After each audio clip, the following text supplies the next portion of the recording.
In her 6th year married to a mafia husband, Elena Russo found out the marriage certificate in her hand was fake.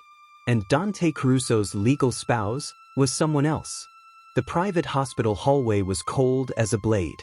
The ER lights kept flashing. A nurse stared at the screen, rechecking again and again.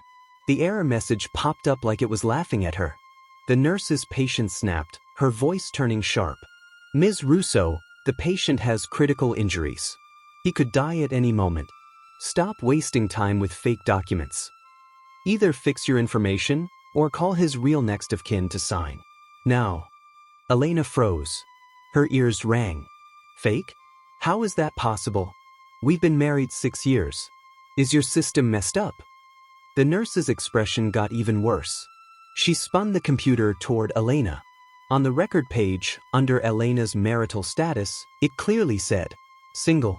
The nurse stabbed the screen with her finger. "This syncs with the city registry. It doesn't mess up." Then she clicked another line, speaking faster and colder. "And we also found this. Mr. Caruso registered a marriage 3 years ago. Spouse name, Bianca Caruso. Call her, or call another relative. Don't drag this out." It felt like someone swung a hammer into Elena's skull. Her grip crushed the marriage certificate.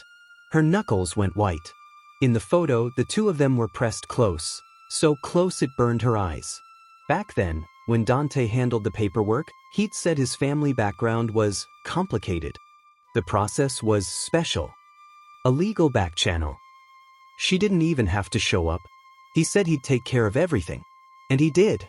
Their marriage was something only their families and a few of his people knew about. She'd even defended it, thinking it was just how the underground worked. Quiet. Hidden. No spotlight. Turns out, from that moment on, the trap was already around her. But Bianca? His sister. The girl he'd brought home, swearing he'd protect her for life. Questions stacked up until Elena couldn't breathe.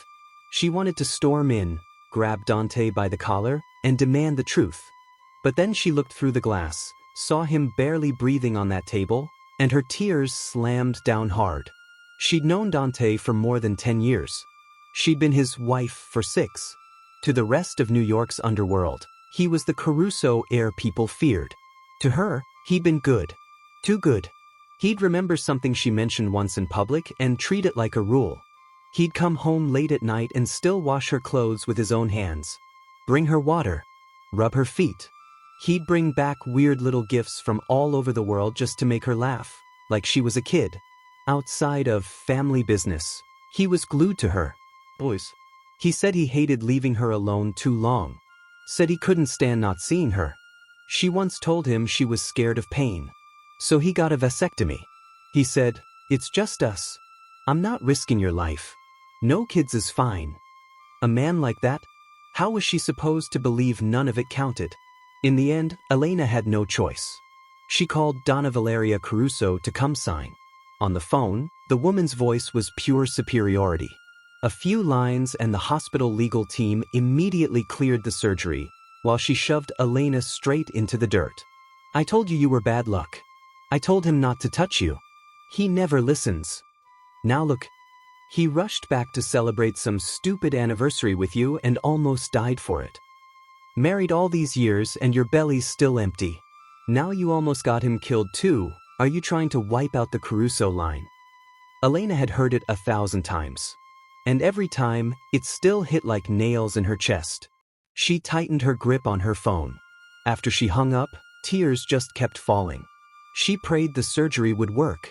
She prayed Dante would wake up and tell her it was all a misunderstanding.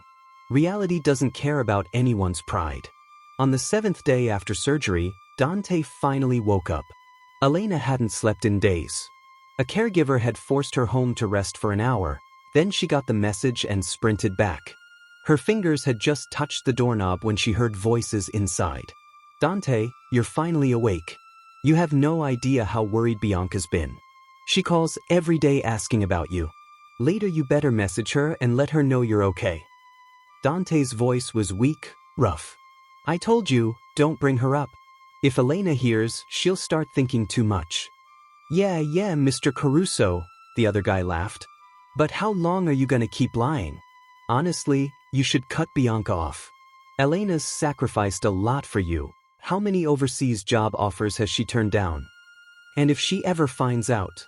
No, Dante cut him off instantly. His voice went cold. Final. She's not finding out. I've kept it covered this long, haven't I? The air felt strangled. He kept going, low and steady, with a seriousness Elena had never heard him use on her. When my father brought Bianca into this family, he made me promise I'd take care of her. She's always been good. The only time she ever asked me for anything was a long, stable marriage. That's it. Nothing else. She doesn't even care that she can't have a public identity. She still chose me. So I can't fail her. Then he paused, like he was signing a cruel contract. As for Elena, his voice was flat. She'll always be my official Mrs. Caruso. That's her compensation. Outside the door, Elena's blood turned to ice. There was a short silence. His friend finally said it, like the thought scared him. Don't tell me you actually fell for Bianca. Inside the room, no denial, no explanation, just dead silence. And that silence admitted everything. Elena stood there. Even breathing hurt. All her waiting suddenly felt like a joke. He loved Bianca. So what was Elena? What were 6 years of tenderness, promises, and forever? What about the dreams she gave up, the life she shrank, the cage she agreed to live in? Her eyes burned so hard they went numb. Then she realized she couldn't even cry anymore. She turned around and walked to the end of the hall like an empty shell. From a folder near the trash can, she pulled out an offer letter, one that was about to expire. A job she'd personally clicked decline on for Dante. This time, she opened the email and replied with one word. The reply came back fast. Simple. Sydney, Australia. 2 weeks. Departure confirmed. Before, his identity had locked her down.